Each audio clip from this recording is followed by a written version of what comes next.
दोस्तों आज की वीडियो में बात करूंगा मैं इस स्टार्टर की जो MK1 टाइप स्टार्टर है। किसी दोस्त का कमेंट आया था कि इस स्टार्टर के अंदर हमें टाइमर लगाना है, हमें दिन में 5 बार या 10 बार मोटर को ऑपरेट करना है एक फिक्स टाइम पे। तो हमें ये डिजिटल टाइमर लगा करके इसको ऑपरेट करा सकते हैं। इसी स्टार्टर में आपको दिखाऊंगा कि हम 415 वोल्टेज से कैसे इसको ऑपरेट कराते हैं। दोस्तों इसी स्टार्टर में आपको ये भी समझा दूंगा कि अगर हमारा कॉन्टैक्टर सिंगल फेज का है तब 230 वोल्टेज से इसको कैसे ऑपरेट करेंगे। तो प्रॉपर तरीके से हम डायग्राम समझ लेते हैं। जो हमारा कॉन्टैक्टर है इसके ऊपर एक ओवरलोड रिले लगाते हैं।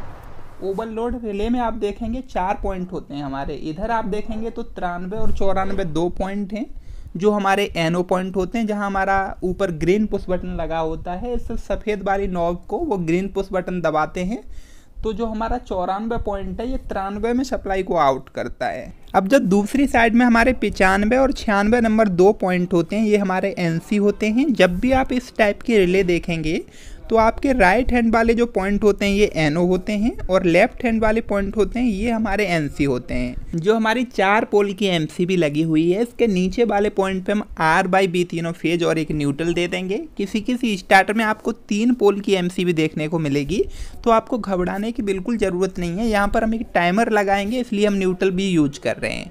अब R/B तीनों फेज MCB के ऊपर वाले पॉइंट से आउट करके जो हमारा कॉन्टैक्टर के ऊपर रिले लगी हुई है इसके ऊपर वाले पॉइंट पे हम कनेक्ट कर देंगे। अब रिले से सप्लाई आउट होकर के हमारे कॉन्टैक्टर में आ जाती है, तो कॉन्टैक्टर से सप्लाई को आउट करके जो हमारा साइड में मोटर लगा हुआ है इसके अंदर R/B 3 तार हम कनेक्ट कर देते हैं। तो ऐसे करके पावर सर्किट डायग्राम हमारा कंप्लीट हो जाता है। अब हम कंट्रोल सर्किट डायग्राम समझ लेते हैं। दोस्तों कंट्रोल सर्किट डायग्राम बनाने से पहले हमें ये देखना होता है कि जो हमारा कॉन्टैक्टर लगा हुआ है ये सिंगल फेज ऑपरेटेड है या डबल फेज ऑपरेटेड है। अगर 415 वोल्ट या 440 वोल्ट लिखा हुआ है हमारे कॉन्टैक्टर पे तो हम एक फेज अपने कॉन्टैक्टर के एक पॉइंट पर डायरेक्ट दे देते हैं। यहाँ बाई फेज से सप्लाई को आउट करके कॉन्टैक्टर के A1 पॉइंट पे हम कनेक्ट कर देंगे। हमने एक फेज कॉन्टैक्टर में कनेक्ट कर दिया है। जो हमारा दूसरा वाला फेज हम यूज करेंगे ये हम B वाले पॉइंट से यूज करेंगे। यहाँ मैं कलर रेड कलर यूज कर ले रहा हूँ जो प्रॉपर तरीके से देखेगा। अब हम यहाँ B वाले पॉइंट से सप्लाई को आउट करके जो हमारा रिले का 94 नंबर पॉइंट है यहाँ कनेक्ट कर देंगे और जो हमारा रिले का 93 नंबर पॉइंट है यहाँ से सप्लाई को आउट करके 95 नंबर पॉइंट में लेकर के जाएंगे और 96 से सप्लाई को आउट करके जो हमारा कॉन्टैक्टर का A2 पॉइंट है यहाँ कनेक्ट कर देंगे। अभी क्या होगा, जितनी देर के लिए हम ग्रीन पुश बटन दबाएंगे उतनी देर तो हमारी मोटर चलेगी। जैसे हम अपना ग्रीन पुश बटन छोड़ेंगे तो हमारा मोटर बंद हो जाएगी, क्योंकि कॉन्टैक्टर को अभी हमने होल्डिंग नहीं दी। तो होल्डिंग देने के लिए जो हमारा 93 नंबर पॉइंट है यहीं से एक तार उठाएंगे और जो हमारा कॉन्टैक्टर का चौथा पॉइंट है यहाँ कनेक्ट कर देंगे। तो हमारा कॉन्टैक्टर में होल्डिंग वाली सप्लाई हमने दे दी है।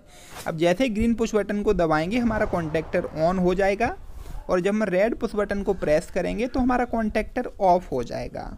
ये तो हमारा 415 वोल्ट से ऑपरेटेड हो गया। अगर हमारा कॉन्टैक्टर 230 वोल्टेज सिंगल फेज वाला है तो हमें क्या करना है, जो बाई वाली सप्लाई हमने A1 पॉइंट पर दी है इसको हटा देना है और जो 4 पोल की MCB में ऊपर वाला पॉइंट है यहाँ से न्यूट्रल को आउट करके अपना A1 पॉइंट पे कनेक्ट कर देंगे। ऐसे करके हमने समझ लिया कि अगर हमारा सिंगल फेज का स्टार्टर होगा तब भी हम न्यूट्रल लगा करके अपना ऑपरेट करवा सकते हैं कॉन्टैक्टर को। दोस्तों अब हम समझ लेते हैं कि हमें अपना टाइमर कैसे कनेक्ट करना है अपने स्टार्टर में। जब भी आप टाइमर अपना स्टार्टर में लगाना चाहेंगे तो आपको क्या करना है कि जो हमारा रिले के ऊपर वाले पॉइंट से 94 में सप्लाई गई है इस सप्लाई को हम हटाएंगे। 93 से 95 में जाने वाली सप्लाई को भी हम हटा देंगे और जो 96 नंबर से कॉन्टैक्टर के A2 पॉइंट में सप्लाई गई हुई है इस सप्लाई को भी हम रिमूव कर देंगे।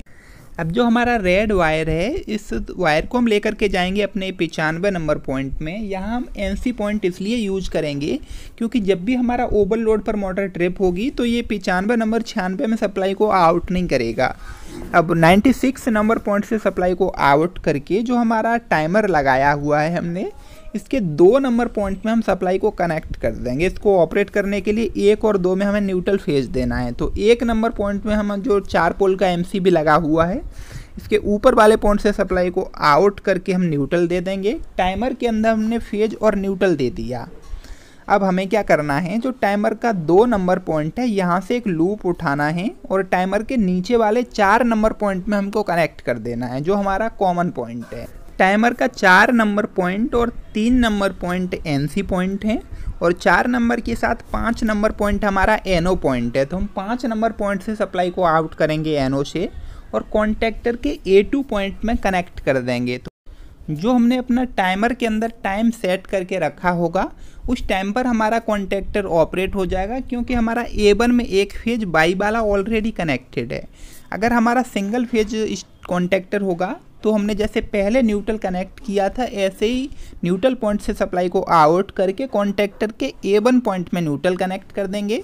तो उम्मीद करता हूँ ये वीडियो आपको बहुत अच्छे से समझ में आ गई होगी। अगर कोई डाउट रह गया है तो प्लीज़ कमेंट बॉक्स में कमेंट करिएगा। दोस्तों, अगर आपको वीडियो पसंद आई है तो प्लीज़ एक लाइक करना, अगर पसंद नहीं आई है तो आप डिसलाइक कर सकते हैं, जिससे मुझे पता लगेगा कि और भी मुझे ज़्यादा इम्प्रूवमेंट करने की ज़रूरत है।